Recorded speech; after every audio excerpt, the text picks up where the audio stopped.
নমস্কাৰ বন্ধু বান্ধৱীসকল, প্ৰীতি হোম কিটচেনৰ ফালৰ পৰা মই প্ৰীতি আপোনালোকৰ বাবে লৈ আহিছোঁ আজি চিঙৰাৰ এটা নতুন ৰেচিপি। হোটেলত বনোৱা ধৰণে ঘৰতে আপুনিও চিঙৰা বনাব পাৰিব। ক্ৰিস্পি আৰু কুৰকুৰা চিঙৰা বনাবৰ কাৰণে মই এটা কেৰাহীত 1 চামুচ তেল গৰম কৰি লৈছোঁ। তাত আধা চামুচ জিৰা এড কৰিছোঁ আৰু এটা পিঁয়াজ মিহিকৈ কাটি লৈ এড কৰি দিছোঁ আৰু দুটামান কেঁচা জলকীয়া লৈ পেলাই মিহিকৈ কাটি এড কৰিছোঁ। এইটো অকণমান ফ্ৰাই কৰি ল'ম। পিঁয়াজখিনি কালাৰটো অকণমান চেঞ্জ হোৱাৰ লগতে মই ইয়াত আদা নহৰু পেষ্ট অকণমান এড কৰি দিছোঁ। পেষ্ট নহয়, আদা নহৰুখিনি মই কাদ্দুকছ কৰি লৈ এড কৰিছোঁ আৰু নিজৰ সোৱাদ অনুসৰি নিমখ, জলকীয়া গুড়ি, হালধি পাউডাৰ, ধনিয়া পাউডাৰ আৰু ইয়াত আধা চামুচ গৰম মছলা এড কৰিছোঁ। এইখিনি ফ্ৰাই কৰি ল'ম। পিঁয়াজখিনি ফ্ৰাই হোৱাৰ পিছত এয়া মই দুটা আলু লৈছোঁ, বইল আলু। আলুকেইটা মই হাতেৰে সানি লৈছোঁ, আপোনালোকে কাদ্দুকছ কৰিও ল'ব পাৰে।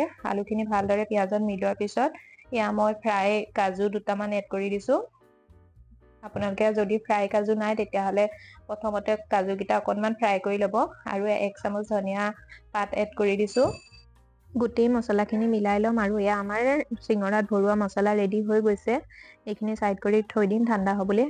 আনফালে মই এটা ডাঙৰ বাউল লৈ লৈছোঁ, তাত মই 1 বাতি ময়দা লৈ লৈছোঁ। ময়দাত 1 চামুচ ঘি এড কৰিছোঁ। ঘি জেগাত আপোনালোকে ৰিফাইন অইলো এড কৰিব পাৰে আৰু নিমখ সোৱাদ অনুসৰি এড কৰিছোঁ, ইয়াত আধা চামুচ আৰু এই অকণমান জাই গুটি যিটো কজুৱেন বুলি কয় সেইখিনি মই হাতে মোহাৰি পেলাই এড কৰি লৈছোঁ।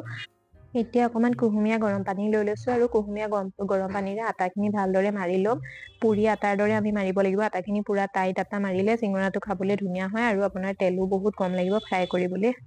আটাখিনি মাৰি হোৱাৰ পিছত এয়া মই সৰু সৰুকৈ লাড়ু বনাই লৈছোঁ আৰু ইয়াৰ এটা লাড়ু লৈ পেলাই মই এনেকৈ প্লেটফৰ্মত বেলি ল'ম। এইটো বহুত বেছি গোল কৰিবৰ জৰুৰত নাই। এয়া চাওক মই বেলি লৈছোঁ। বহুত বেছি পাতলাও কৰিব নালাগে। ঠিক ঠাক যেনেকৈ আমি ৰুটি বনাওঁ, ৰুটিৰ কাৰণে যেনেকৈ ৰাখোঁ ঠিক তেনেদৰে ৰাখিছোঁ। দেখিছে আপোনালোকে মই ভিডিঅ'ত কেনেদৰে কৰিছোঁ। এতিয়া এটা কাটাৰ লৈ ল'ম, নহ'লে এখন চুৰি লৈ ল'ম। চুৰিৰে এইটো কাটি দিম মাজেদি। এয়া চাওক মই কাটাৰ দি কাটি দিলোঁ সোঁ মাজেদি আৰু ইয়াৰ পৰা মোৰ দুটা চিঙৰা ৰেডি হৈ যাব। ইয়াত মই দুটা চিঙৰা মানে এটা পুৰি দি দুটা চিঙৰা বনাব পাৰি। আৰু এটা মই বেলি দেখাই দিছোঁ। এয়া চাওক এনেকৈ বেলি মই এয়া কাটি ল'লোঁ। গোটেই লাড়ুখিনি তেনেদৰে মই কাটি ল'লোঁ। কাটি লৈ পেলাই এইটো আমি এতিয়া ফিলিং কৰিম। ফিলিং কৰিবৰ কাৰণে এয়া চাওক দুইটা কাটাৰ দুইটা ছাইড লৈ ল'ব, সমান কৰি ল'ব আৰু ভালদৰে এনেকৈ টিপি মানে জইনটো মাৰি ল'ব। আৰু এইটোত আপুনি ইচ্ছা কৰিলে অকণমান পানীও লগাই ল'ব পাৰে, কিন্তু পানী নলগালেও এইটো এনেকৈ বন্ধ হৈ যায়, খুলি নাযায়।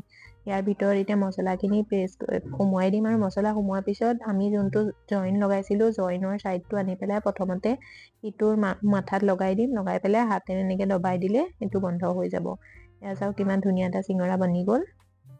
জইনটো লগাওঁতে অকণ সাৱধানে লগাব যাতে জইনটো খুলি নাযায়। সাৱধান মানে কি হাতেৰে অকণমান জোৰেৰে দবাই দিব। মই আৰু এটা বনাই দেখুৱাই দিছোঁ। এয়া চাওক এইটো যোনটোত আমি কাটি থৈছিলোঁ পুৰিটোৰ মাজৰ দুইটা কোণ আনি পেলাই ইটো কোণৰ লগত সিটো কোণ জইন লগাই দিব লাগিব আৰু হাতে দবাই দি পেলাই দবাই দিলে ধুনীয়া এটা আমাৰ এনভলপ মিলি যায়। তাত আমি তেতিয়া মছলাখিনি সোমোৱাই দিলে এইটো বনাব পৰা হৈ যায়। এয়া চাওক কেনেদৰে মই কৰিছোঁ। এনেকৈ কৰিলে আপোনালোকৰ চিঙৰাটো কেতিয়াও খুলি নাযায় তেলত দিওঁতে।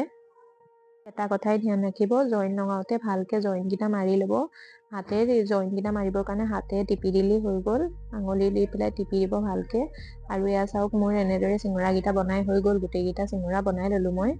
এতিয়া এইকেইটা আমি ফ্ৰাই কৰিবৰ কাৰণে মই এয়া সৰিয়হৰ তেল লৈছোঁ। সৰিয়হৰ তেলৰ জেগাত আপোনালোকে বেলেগ তেলো ইউজ কৰিব পাৰে। তেলখিনি ভালদৰে প্ৰথমতে গৰম কৰি ল'লোঁ।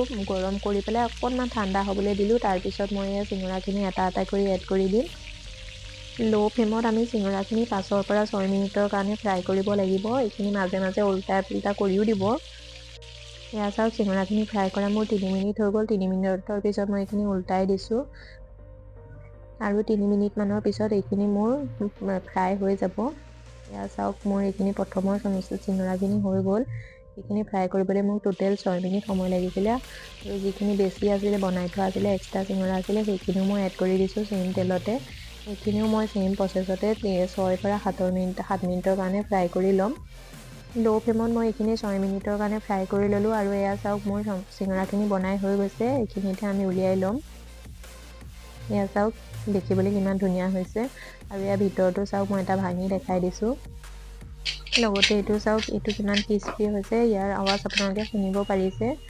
হোটেলত বনোৱা ধৰণে চিঙৰা আপুনিও ঘৰতে বনাব পাৰিব। আৰু মোৰ এই ভিডিঅ'টো কেনেকুৱা লাগিছে, যদি ভাল লাগিছে লাইক কৰি দিব, শ্বেয়াৰ কৰি দিব আৰু চেনেলটো ছাবস্ক্ৰাইব কৰিবলৈ নাপাহৰিব। এই ৰেচিপিটো এবাৰ ট্ৰাই কৰি চাবচোন আৰু কেনেকুৱা পালে মোক কমেণ্টত জনাব।